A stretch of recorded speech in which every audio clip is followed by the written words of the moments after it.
Hi everybody, this is Sir Pierre, back another day with another video. And today I'm doing a different kind of video. This is more or less a response to a bunch of other videos I've seen.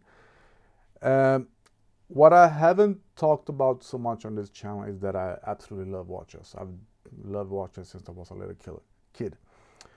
And the new thing with watch people is that they say that I have a one watch collection.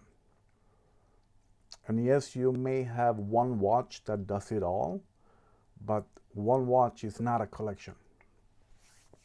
And today, one other thing that watch people usually say is that you need 5 watches or 5 different kind of watches. You can have several watches of every kind, but 5 different kind of watches. And I agree about the number, maybe not the kind of watches.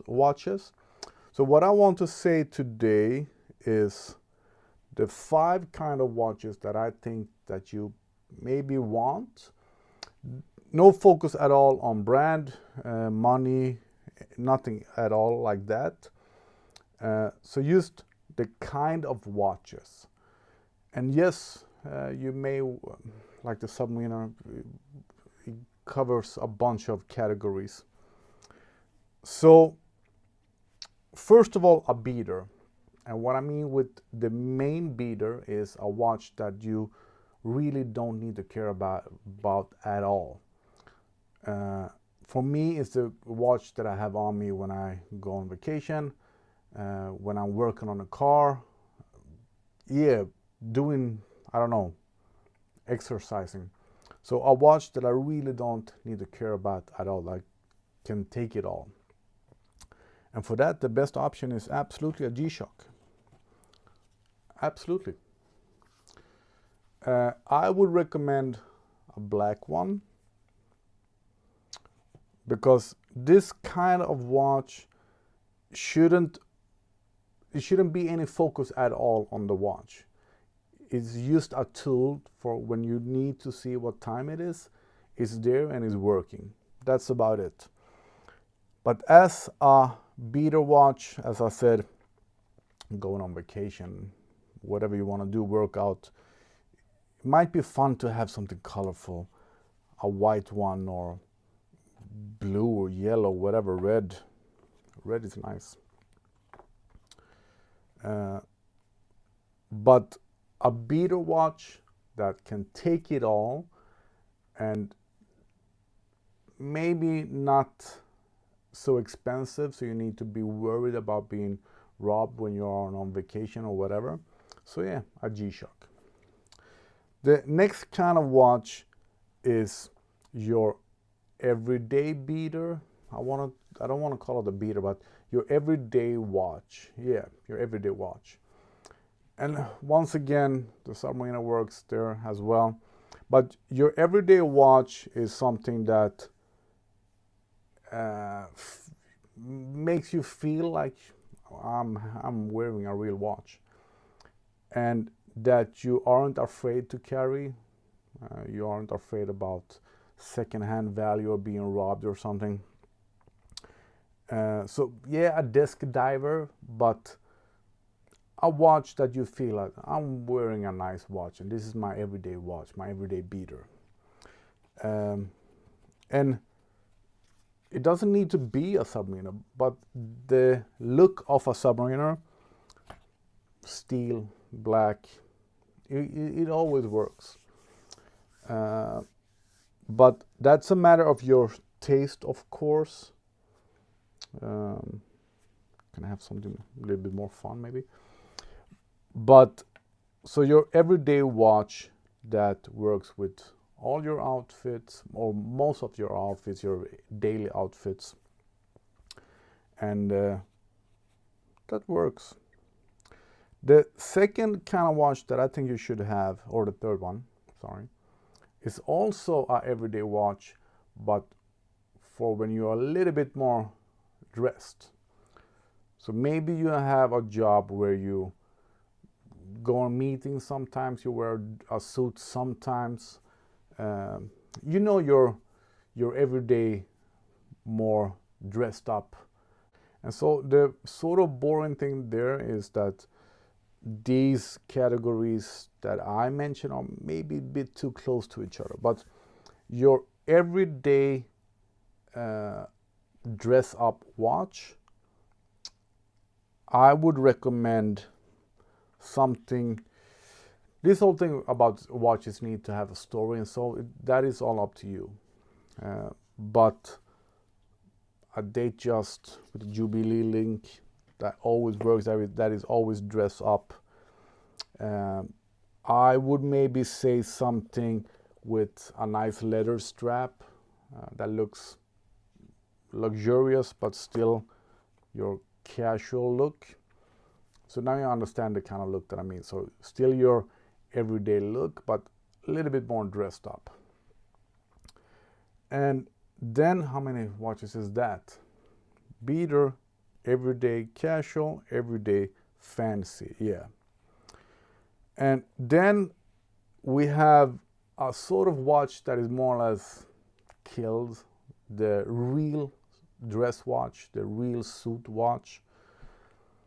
And people wear their Rolexes and whatever when they are wearing a suit, but to me, a dress watch is something very slim.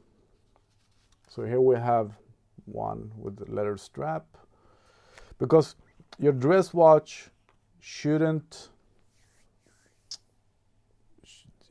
be any focus on a dress watch, but still, if you are a watch guy, it's nice to have something special. So the recommendation is something thin. It shouldn't bother your shirt or anything like that. So a thin watch. Then the style, that is up to you. So that is the 4. Yeah. So now we are to the 5th one. And to the 5th one, this is something that nobody says and that I absolutely stand by. The 5th watch that you might want to have is something flashy.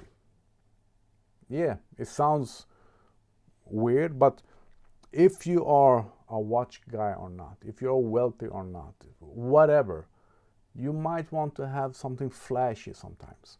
It doesn't need to be expensive, but it can still look expensive. And it can also sort of be expensive but not look expensive. But flashy. They are still flashy. And gold watch always works.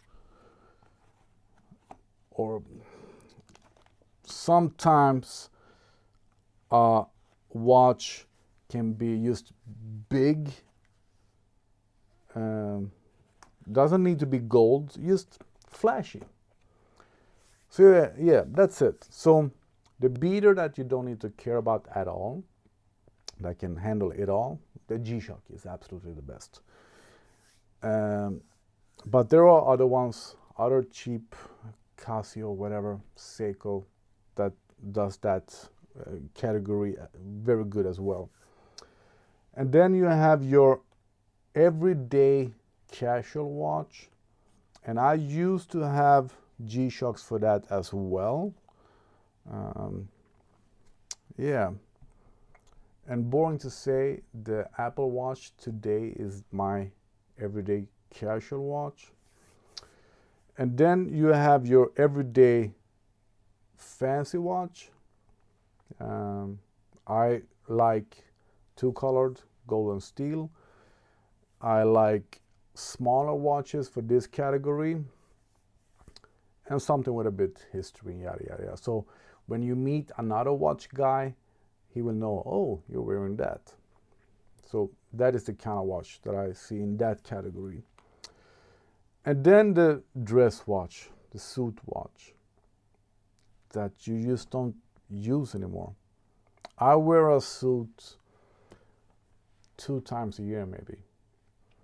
And I wear the same watch. I don't do actually, but the same kind of watch when I have a suit. So it's a slimmer one, but it's still the fancy one. because I wear a suit when I go on a gala and on New Year's Eve. So yeah, fancy works there, but still it's the slimmer one, a Nautilus. And then the flashy watch that doesn't need to be fancy. Two different kind of things, fancy and flashy. So the flashy watch is something really, look at me, I'm wearing a watch. That is the flashy watch. And nobody recommends that. People think that is silly, but I really like that. And you don't have to have gold or diamonds or something. If you are a Panerai guy, a fancy, flashy strap can do it a lot for the part of, look at me, I'm wearing a cool watch. Like driving a, I don't want to mention any brand names there either, but there are some cars that they aren't expensive, they aren't fast, they are just flashy, they are just, wow, look, a special car, something like that. So that is what I think are the 5 kind of watches that you might want to have. They can all be cheap, they can all be expensive, they can all be Rolex Submariner, but that is all up to you, your interest, your passion, your history, your wallet, first of all. So what do you think? What kind of watches do you think you should have, or you might want to have? And how many categories? And let me know what kind of watches you think should fill those categories. Yeah, I think that's it. A new kind of video for me, and I should maybe have planned it somehow. But I think this is good enough. So thanks for watching. Let me know what you think. Yeah. And subscribe.